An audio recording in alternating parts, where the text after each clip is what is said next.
the Lane Kiffin story, I'd love to get your take on it from a broad base, in that we're in a new world now with a 12-team college football playoff. So it used to be, only 2 teams were going to the BCS championship, so a guy could leave before a bowl game.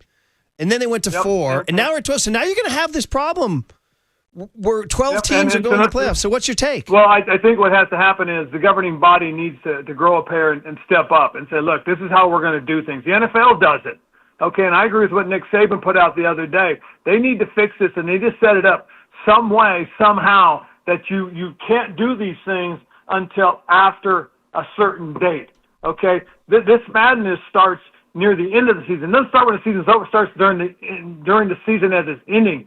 Coaches are still coaching, and they're being talked to by other schools. That's wrong, because that guy's focus should only be on his team and winning and winning and winning. And he made a promise to a group of kids, to a group of young men now that are playing football that are hoping to get to the playoffs.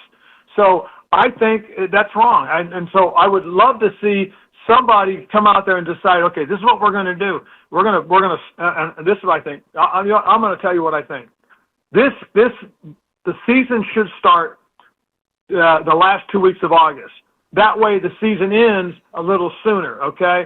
Now what happens is you can start your playoffs sooner, and then you can end up with a lot more questions answered, and then you can start hunting for new coaches. But until they get to that point, they should not be allowed to take jobs. I mean, in position to take a team to the playoffs, and you're looking at another job, and that's the crazy part. And and people have to understand that there's a lot of money involved.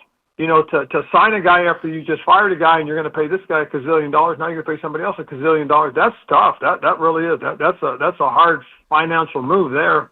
But I guess if there's people that are willing to give you the money to pay for it, then so be it. But I still think college football needs to have some parameters. That's what I appreciate about the NFL. It tells everybody, hey, you got to take a deep breath, you got to relax, you got to slow down, and you got to do the process the right way.